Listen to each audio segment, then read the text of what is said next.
Ayodhyan princes had been in the Gurukul for 5 years now. Vasishtha watched with pride as the 11-year-old Ram practiced with his full-grown opponent. Combat training had commenced for Ram and Bharat this year. Lakshman and Shatrughan would have to wait for 2 more years. For now, they had to remain content with lessons in philosophy, mathematics and science. "Come on, Dada!" shouted Lakshman. "Move in and hit him!" Vasishtha observed Lakshman with an indulgent smile. He sometimes missed the cute lisp that Lakshman had now lost, but the 8-year-old had not lost his headstrong spirit. He also remained immensely loyal to Ram, whom he loved dearly. Perhaps Ram would eventually be able to channel Lakshman's wild streak. The soft-spoken and intellect-oriented Shatrughan sat beside Lakshman, reading a palm leaf manuscript of the Ishavasya Upanishad. He read a Sanskrit verse. Pushanikarshe yama surya prajapatya vyuha rashmin samuha teja yate rupam kalyanatamam tatte pashyami yo savaso purusha so hamasmi. O Lord Surya, nurturing son of Prajapati, solitary traveler, celestial controller, diffuse your rays, diminish your light. Let me see your gracious self beyond the luminosity and realize that the God in you is me. Shatrughan smiled to himself, lost in the philosophical beauty of the words. Bharat, who sat behind him, bent over and tapped Shatrughan on his head, then pointed at Ram. Shatrughan looked at Bharat, protest writ large in his eyes. Bharat glared at his younger brother. Shatrughan put his manuscript aside and looked at Ram. The opposing swordsman Vasishtha had selected for Ram belonged to the forest people who lived close to Vasishtha's Gurukul. It had been built deep in the untamed forests far south of the river Ganga, close to the westernmost point of the course of the river Shon. The river took a sharp eastward turn thereafter and flowed northeast to merge with the Ganga. This area had been used by many gurus for thousands of years. The forest people maintained the premises and gave it on rent to gurus. The solitary approach to the Gurukul was camouflaged first by dense foliage and then by the overhanging roots of a giant banyan. A small glade lay beyond, at the center of which descending steps had been carved out of the earth, leading to a long, deep trench covered by vegetation. The trench then became a tunnel as it made its way under a steep hill. Light flooded the other end of this tunnel as it emerged at the banks of a stream which was spanned by a wooden bridge.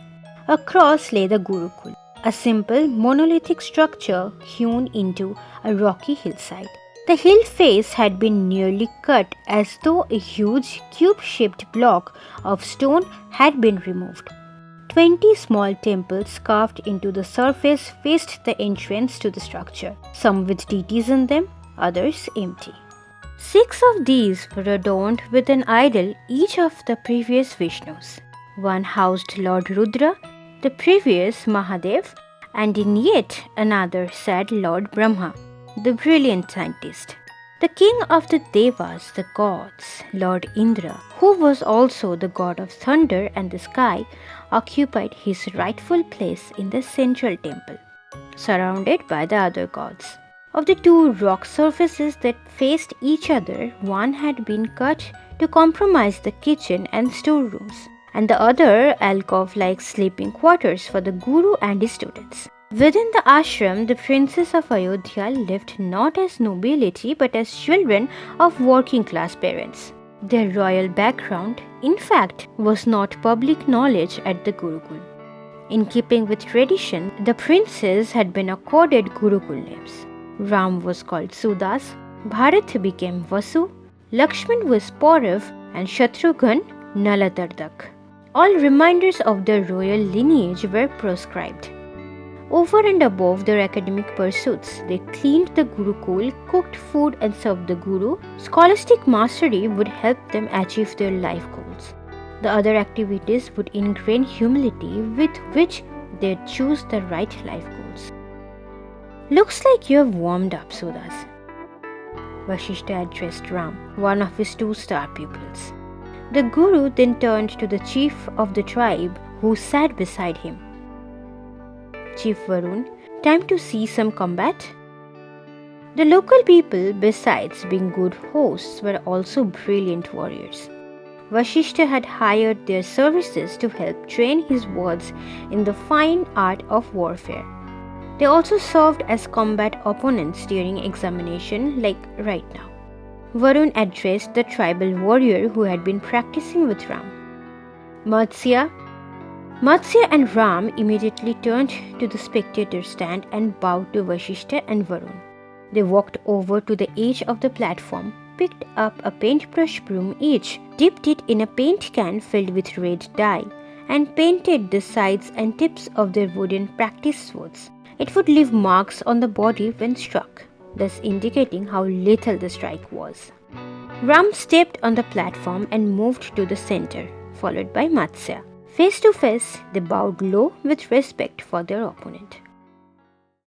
Truth, duty, honor, said Ram, repeating a slogan he'd heard from his guru Vashishta, which had made a deep impact on him. Matsya, almost a foot taller than the boy, smiled. Victory at all costs. Ram took position, his back erect, his body turned sideways, his eyes looked over his right shoulder, just as Guru Vashishta had trained him to do. This position exposed the least amount of his body surface to his opponent. His breathing was steady and relaxed, just as he had been taught. His left hand held firmly by his side, extended a little away from the body to maintain balance. His sword hand was extended out a few degrees above the horizontal position, bended slightly at the elbow. He adjusted his arm position till the weight of the sword was borne by his trapezius and triceps muscles. His knees were bent and his weight was on the ball of his feet, affording quick movement in any direction. Matsya was impressed. The young boy followed every rule to perfection. The remarkable feature in the young boy was his eyes. With steely focus, they were fixed on those of his opponent, Matsya. Guru Vashishta has taught the boy well. The eye moves before the hand does. Matsya's eyes fractionally widened. Ram knew an attack was imminent. Matsya lunged forward and thrust his sword at Ram's chest, using his superior reach. It would have been a kill wound, but Ram shifted swiftly to his right, avoiding the blow as he flicked his right hand forward, nicking Matsya's neck. Matsya stepped back immediately.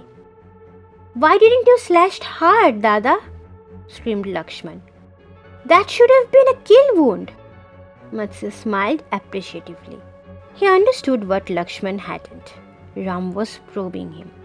Being a cautious fighter, he would move into kill strikes only after he knew his opponent's psyche. Ram didn't respond to Matsya's smile of approval. His eyes remained focused, his breathing normal. He had to discern his opponent's weaknesses, waiting for the kill. Matsya charged at him aggressively, bringing in his sword with force from the right. Ram stepped back and fended off the blow with as much strength as his smaller frame could muster. Matsya bent towards the right and brought in his sword from Ram's left now, belligerently swinging in close to the boy's head. Ram stepped back again, raising his sword up to block. Matsya kept moving forward, striking repeatedly, hoping to pin Ram against the wall and then deliver a kill wound. Ram kept retreating as he fended off the blows. Suddenly, he jumped to the right, avoiding Matsya's slash, and in the same smooth movement, swung hard, hitting Matsya on the arm, leaving a splash of red paint. It was a wound again, but not the one that would finally stop the duel. Matsya stepped back without losing eye contact with Ram. Perhaps he is too cautious. "Don't you have the guts to charge?" Ram didn't respond. He took position once again, bending his knees a little, keeping his left hand lightly on his hips with the right hand extended out. His sword held steady. "You cannot win the game if you don't play the game," teased Matsya. Are you simply trying to avoid losing or do you actually want to win? Ram remained calm, focused and steady. Silent. He was conserving his energy. This kid is unflappable.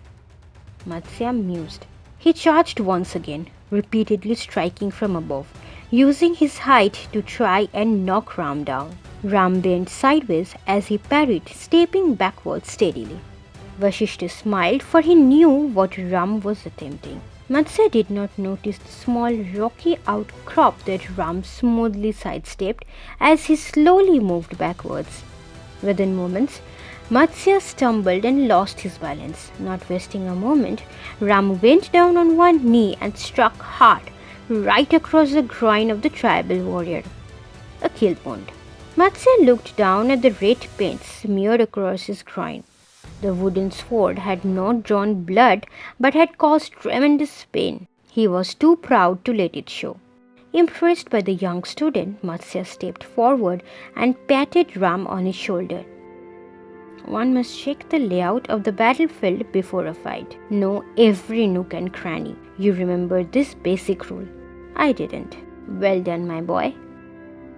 Ram put the sword down, clasped his right elbow with his left hand and touched his forehead with the clenched right fist, in the traditional salute typical of the tribe of Matsya, showing respect to the noble forest dweller. It was an honor to battle with you, great Arya. Matsya smiled and folded his hands into a namaste. No, young man, the honor was mine. I look forward to seeing what you do with your life. Varun turned to Vasishta. You have a good student here, Guruji. Not only is he a fine swordsman, he is also noble in his conduct. Who is he? Vasishta smiled. You know I'm not going to reveal that, Chief. Meanwhile, Matsya and Ram had walked to the edge of the platform. They chucked their swords into a water tank, allowing the paint to wash off. The swords would then be dried, oiled and hammered, ready to be used again. Varun turned to another warrior of his tribe. Gauda, you are next.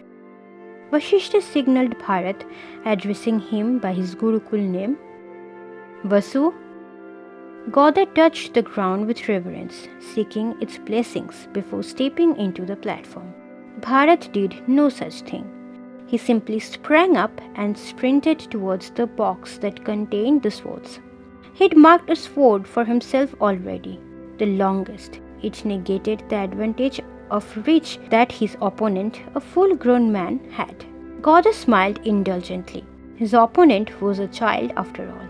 The warrior picked up a wooden sword and marched to the center, surprised to not find Bharat there. The intrepid child was already at the far end of the platform, where the red dye and paintbrush brooms were stored. He was painting the edges and point of his sword. No practice? Asked a surprised Gauda. Bharat turned around. Let's not waste time. Gauda raised his eyebrows in amusement. He walked up and painted his sword edges as well. The combatants walked to the center of the platform. Keeping with tradition, they bowed to each other. Gauda waited for Bharat to state his personal credo, expecting a repeat of that of his elder brothers. Live free or die, said Bharat, thumping his chest with gusto. Gauda couldn't contain himself now and burst into laughter. Live free or die? That is your slogan? Bharat glared at him with unvarnished hostility. Still smiling broadly, the tribal warrior bowed his head and announced his credo. Victory at all costs. Gauda was again taken aback, now by Bharat's stance. Unlike his brother, he faced his enemy boldly, offering his entire body as target. His sword arm remained casually by his side, his weapon held loose. He wore a look of utter defiance. Aren't you going to take position? Asked Gauda, worried now that he might actually injure this reckless boy. I am always battle ready, whispered Bharat, smiling with nonchalance. Gauda shrugged and got into position. Bharat waited for Gauda to make the first move as he observed the tribal warrior lazily. Goddess suddenly lunged forward and thrust his sword into Bharat's abdomen. Bharat smoothly twirled around and brought his sword in from a height, landing a sharp blow at Goddess' right shoulder. Goddess smiled and retreated, careful not to reveal any pain. I could have disemboweled you, said Goda, drawing the boy's attention to the red mark smeared across his abdomen. Your arm would be lying on the floor before that, said Bharat, pointing at the red mark his wooden sword had made on Goda's shoulder. Goda laughed and charged in again. To his surprise, Bharat suddenly leapt high to his right, bringing his sword down from a height once again. It was an exquisite maneuver. Goda could not have parried that strike from such height, especially since the attack was not on the side of the sword arm. It could only have been blocked by a shield. However, Bharat was not tall enough to successfully pull off this ingenious maneuver. Goda leaned back and struck hard, using his superior reach. Goda's sword brutally hit the airborne Bharat's chest. Throwing him backwards, Bharat fell on his back, a kill wound clearly marking his chest, right where his heart lay encased within. Bharat immediately got back on his feet. The blood capillaries below the skin had burst, forming a red blotch on his bare chest. Even with a wooden sword, the blow must have hurt. To Goda's admiration, Bharat disregarded the pain. He stood his ground, staring defiantly at his opponent. That was a good move, said Goda. I haven't seen it before, but you need to be taller to pull it off.